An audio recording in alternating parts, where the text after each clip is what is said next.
It is absolutely incredible to see so many people from around the world here in Leiden. I'm going to start with a story this morning. A couple weeks ago, I was helping my wife. She requested a YouTube clip that she wanted to embed into a training presentation that she was given. So I went to Claude. I asked for help, and it went and installed 2 command line tools to get the job done. It extracted the video, downloaded the video, shortened the video, reconverted the video, saved it as an M4V. 2 dev tools later, 25 dependencies installed on my Mac. It did the job, 60 seconds, completely automated. It's pretty incredible. And this got me thinking, how many Mac admins are out there right now that are wrestling with this exact scenario with their users, right? They've got a finance person that's installed a Python library to build a chart to insert into their presentation, to batch automate, a graphic designer's folder of images, or any set of tools that that are just looking to do the next task in a task list, or possibly install your new task management software. Who knows? And I think what I'm going to show you today is sort of a thought around what does software management look like in this new world, and not maybe just for developers, but possibly a preview of how we need to think about software for all employees. So I'm David Starr. Misha kind of already did an introduction. I've been in the Apple IT space and the Mac admin community for almost 25 years. I work at Workbrew. I lead product and programs for partnerships. Workbrew is an enterprise software management platform. I'm personally based here in the Netherlands. I'm in The Hague, not too far from here in Leiden, about 30, 40 minutes by the train. Like a lot of us, I've been reflecting on 50 years of Apple. What's it look like to have computing change so much in 5 decades? And as I look back at this, I see each time that there's been a major computing platform change, it's unlocked the Mac for work. And it's helped move the Mac from the niche that it was to sort of the widespread adoption that we're finally seeing. So a little bit of a history tour to kind of frame the developer story. With the original Mac, artists and designers fueled that growth of the Mac in the 80s and kept Apple going through much darker 90s. And much of that success was because of the user interface and the simplicity, but it also was great software. It was great design software from Adobe, from Claris, from Aldus, from Quark to deliver work. And the Mac was the exception then. Early days, it was we use PCs, but the designers are allowed to use Mac for work. macOS 10 brought a really important turning point. Open source Darwin Foundation, the first built-in IDE with Xcode, or Project Builder, Xcode, a terminal, and it finally had the seriousness for builders and for business integration. And this was the rise of the Mac as the developer platform of choice. And for the first time, we started to hear organizations say, we're a PC shop, we're a Windows shop, but you can ask for Mac as an exception. You didn't have to be a designer anymore.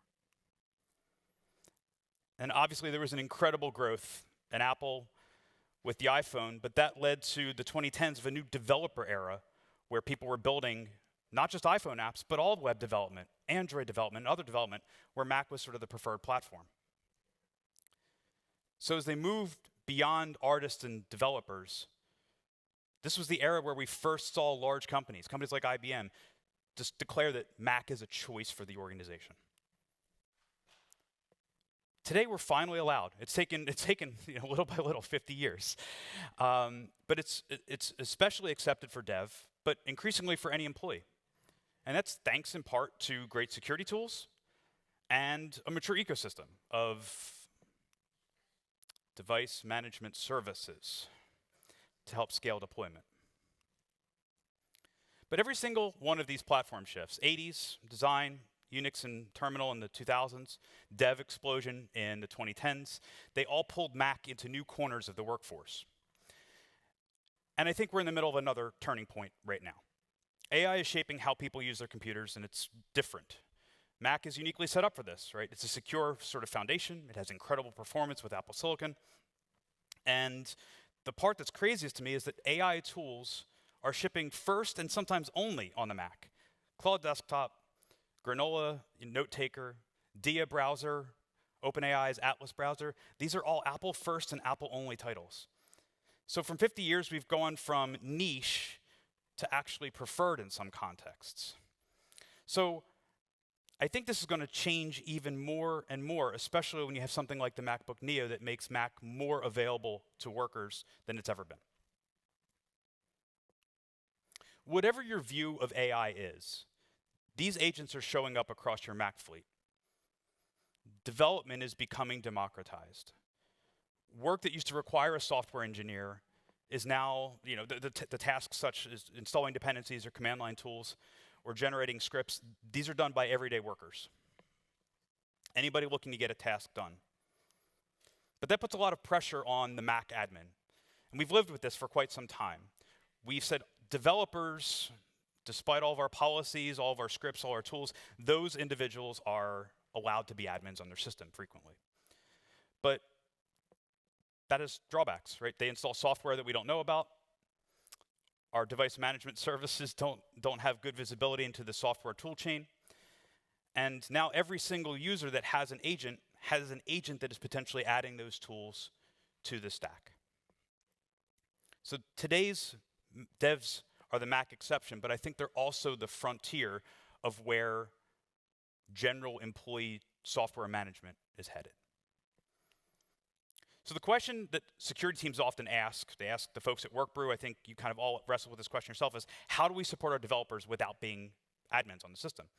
I think that that's only part of the solution. I think there's a bigger question here, which is if we were to secure the developer workflows, why not do it that way for all employees? The subtitle of this talk is With Tools They Already Love. What tools are we talking about? Well, there's three. The first is Homebrew, or Brew as it's known from the command line. Brew is an open source package manager, and it's a primary way today that developers install and manage and update software on their devices. It's also more than likely already running inside of your organization, whether you intended that or not. The next tool is Git, and the platforms that are built around Git, things like GitHub and GitLab. This GitOps mentality is sort of how developers have always worked for change management purposes, for code review, for collaboration. But it's increasingly a way that we as Mac admins are thinking about software management so that we can do change management and infrastructure controls the exact same way. I'm certain that I'm not the only person that will be talking about that shift today. And finally, I use Claude for the icon, but it's really the general purpose AI tooling that's kind of finding its way into our day-to-day usage, right? It could be Claude, it could be Codex, it could be a local model. It doesn't matter. But all of these things are shifting how we need to think about managing software. And I think that these are not things that we need to manage around, but rather embrace as the foundation for changing software management. So if you're not familiar with Homebrew, a quick primer. It's kind of billed itself as the missing package manager for macOS. It's a command line tool that lets you install software in a single command. It's been around for 15 years. It's already installed on tens and tens of millions of Macs globally. It's a massive software package repository. There's 15,000 packages available, everything from developer tool chains, productivity tools, security utilities, even open source typefaces.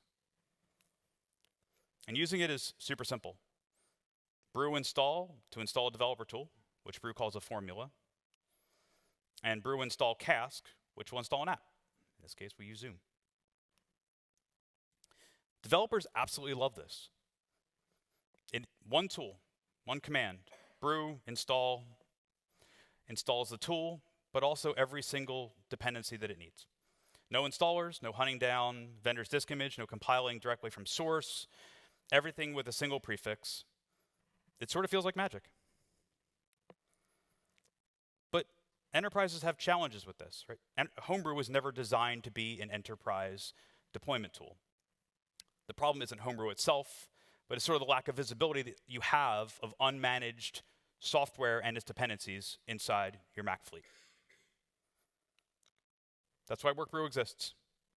Workbrew is Homebrew for the enterprise. Developers can continue using Brew, Brew install, Brew uninstall, the same way that they always have, so nothing changes in their muscle memory. But because we're a cloud service, we can provide visibility on top of the Brew software usage in your organization.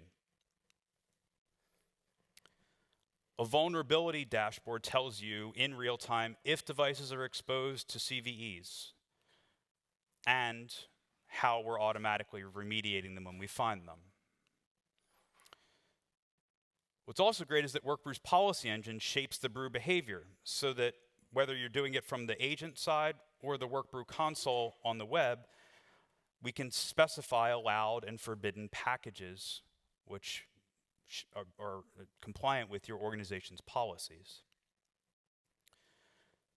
We can manage which sources of software repositories can be used, and most importantly, it can automatically keep those apps up to date, patched, or uninstall what shouldn't be there.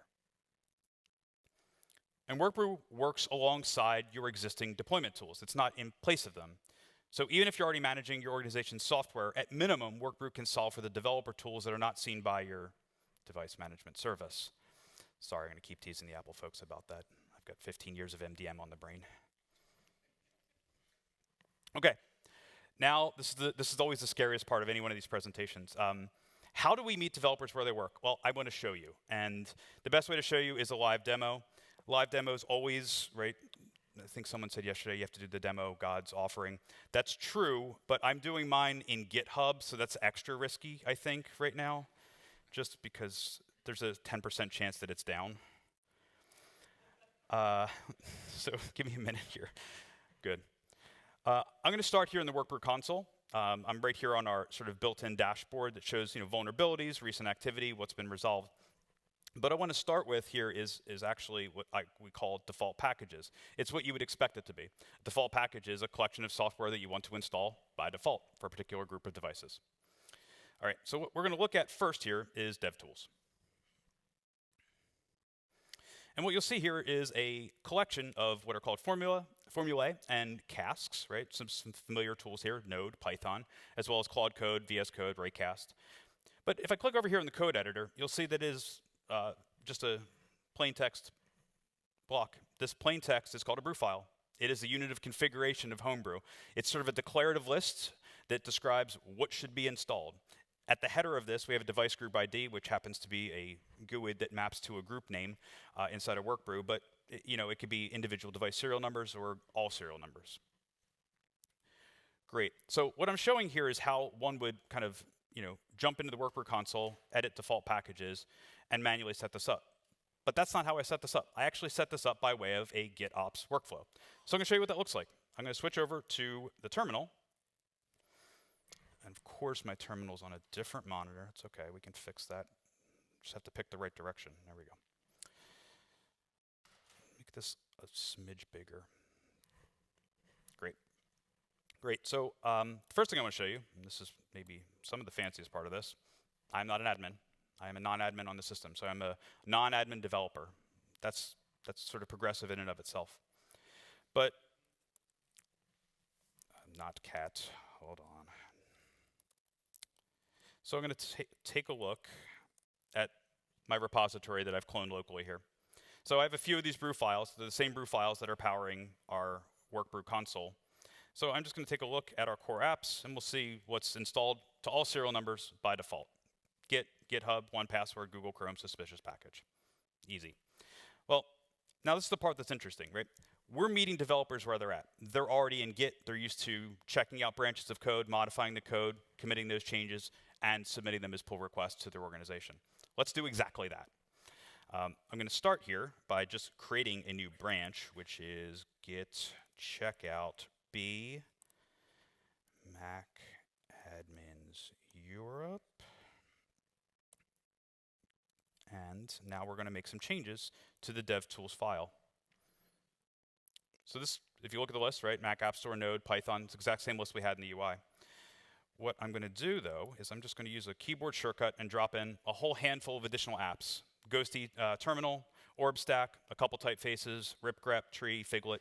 Great. We're going to save the changes, and we're going to commit this. Let me see if I have it in my history to make it easier. That's fine. I'll just do it the manual way.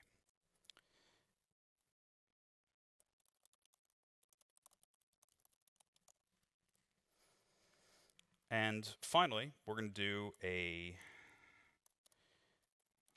think that's the command. And that is where we want it to go. This is the most scary part of the whole demo. So yeah, I'm going to bring Git. I believe in GitHub, but I appreciate the support. All right, so we're going to review this, refresh this. Oh, look at that, beautiful. We have a pull request. Please accept my software changes. So in this particular demo example, it's super simple. I didn't want to have 3 users to sort of go through the actual approval process. But this pull request review can be any teams that need to approve this change. It could be your security team, it could be your software compliance team, it could be the IT team. So in this case, we're just going to do the very, very simple, we're just going to do the merge. And then what we'll see in a moment is that we have a Workbrew open source GitHub action, which is going to automatically trigger here, and it's going to sync these changes using Workbrew's API to update the brew file for this default packages list. So I'm going to do one more thing here, which is just to do a brew update. It's sort of forcing my client to check in with the Workbrew service. And we should see, let's go back to the Workbrew console. We're going to go to our default packages list. We'll look at dev tools. Hopefully this updates, and it did. So change control for a cloud managed platform for all of your brew file configurations, meeting developers where they're at. They're not admins. They don't need to install the software tool directly. They can do a pull request change that gets approved by the appropriate teams, flows to Workbrew, and comes down to the client. In fact, and I'm going to do it one more time just to make sure that it actually took, we'll do another brew update, because what we should see, depending on the quality of our internet connection here is, yep, Ghosty and WarbStack are now installed. They weren't when we started this demo. And so that's beautiful, right? So behind the scenes as a non-admin. Fantastic. All right, I think we need clapping. GitHub survived. It's not for me, it's for GitHub. Okay. So I've got a couple more demos that I want to go through since things are going well. We're going to try and keep it going. So back in the Workbrew console, I'm going to jump into our devices area here, and I'm going to change the group that I'm in. I'm in the developers group. I'm just going to assign it to another group called knowledge workers. Can I increase the size? The answer is yes. Thanks for the direct feedback. How's that? Better? Bigger. Oh, okay. I'm really pushing the bounds of the Workbrew interface here. Okay, great. So if we go to the policies list, what you'll see is I moved myself to the knowledge workers group. And if you look at knowledge workers right here, there's something called a cask allow list, which says these are the apps that the end user can self-install. And it's a very short list. It's Microsoft Teams. That's it. So we just demonstrated this sort of GitOps workflow for the developers. But what about people that aren't using that, right? Well, what do they get? So that's what I want to show you now. Let's pretend, we're going to suspend disbelief for a moment. I'm going to pretend I'm a knowledge worker, and let me just clear my screen. So I'm going to pull up an AI tool. And we're going to pretend that I'm an operations worker. I'm trying to put together a flowchart. We use diagrams.net at the company, and I'm about to go on a business trip, and I want to not work on the website to make these particular flowcharts for my operations project. I need a native app. And I'm sure I can go to diagrams.net and figure it out, but also maybe my starting point for these problems is not that, and I want something to just get me ready for my next trip and my next meeting. So what I'm going to do is a little bit of a prompt here. I'm documenting a workflow. I need to sketch a flowchart. I need to work offline. What should I do?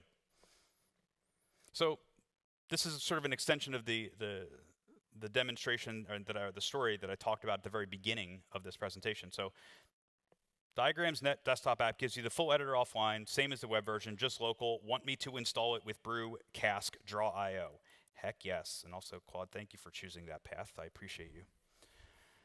So we immediately get a failure point because this is not in the Cask allow list that Workbrew is set up. But this is the best part. Claude sees that and says, great, you're not allowed to do this. Would you like me to request it for you? Yes, please request. And so it's going to use our this is a brand new feature in Workbrew, I think 1.7 or 1.8, it's just a few weeks old, where you can request software to the Workbrew administrators. Do you want to save this future so you can do it for any? Not right now. I might need to demo again later. Okay, so it did the request. Let's jump back to the Workbrew console and pretend again that I'm the administrator. And we're going to go to our package requests underneath policies, and we have a brand new package request for Jaw.io. I can review this request. Sounds good. We are diagram.net users, approved, and I can click approve to either all devices or I can scope it to a specific group. So in this case, I'm going to approve it for knowledge workers. And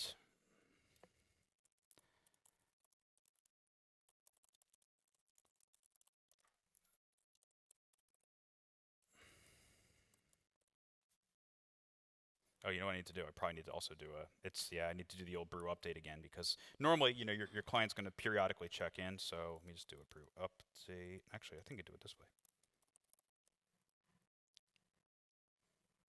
Cool.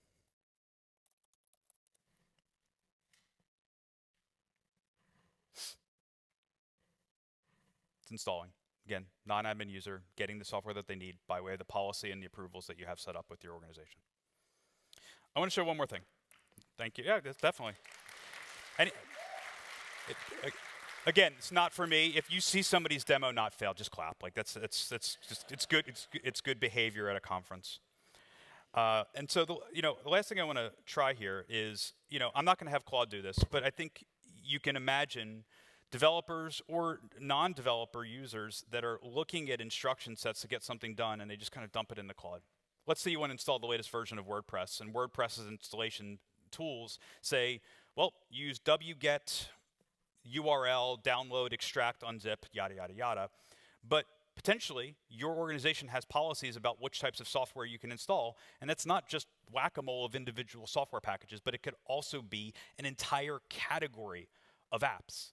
Say you don't want to allow the MIT license for some particular reason, or you don't want to use a GPL license for some particular reason. You can select those inside of Workbrew's console and then prohibit the entire catalog of that particular license. So that's what I would show you right now. If I try to do a brew install wget, we get a denial. Its licenses were forbidden by the Workbrew administrator. Under what category? GPL 3 and LGPL 2.1 or later. If Claude sees this, it knows what to do. Switch to curl. It's already there. It's probably a lot easier. But if you have someone that's not a developer putting in an instruction set that they're sort of YOLOing into an AI, then this is a great tool where the agent can also read the feedback and take action accordingly. Okay. So what did we see? We saw here. Let me jump back to Keynote and get my clicker here. So what did we see? We saw three things on how teams can request software changes and manage software inside of an organization. The first way is the DevOps, GitOps sort of model, where teams can submit pull requests and have those changes automatically flow into Workbrew.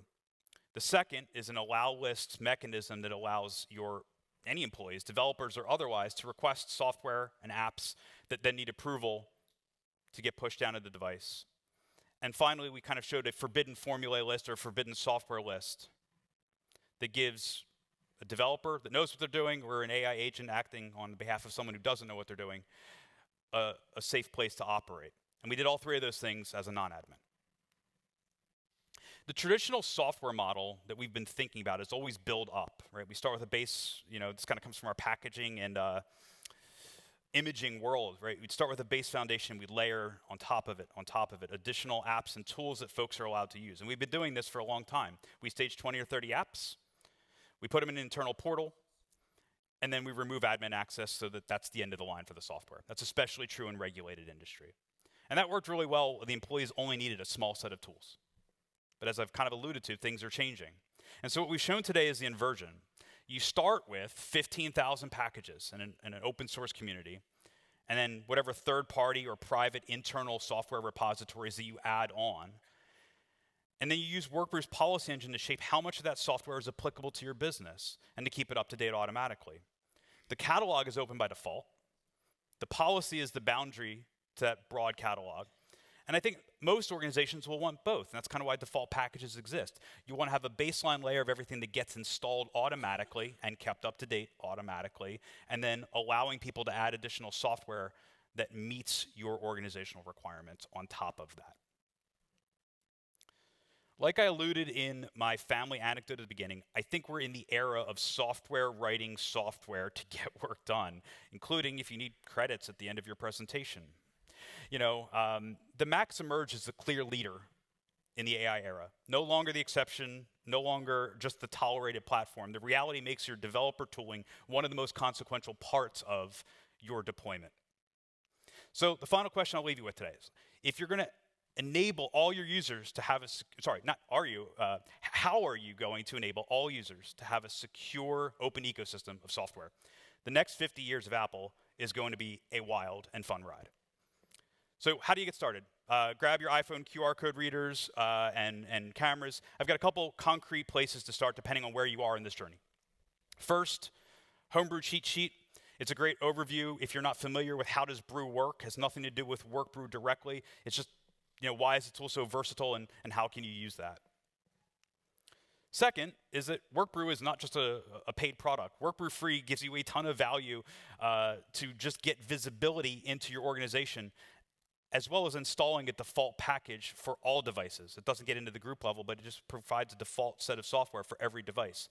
There's no trial, there's no credit card, there's no limit to the number of devices. So if you're an enterprise organization that's looking to manage software, or you're an MSP or a partner that's looking to add this capability to your existing services offering, this is an awesome, awesome free thing.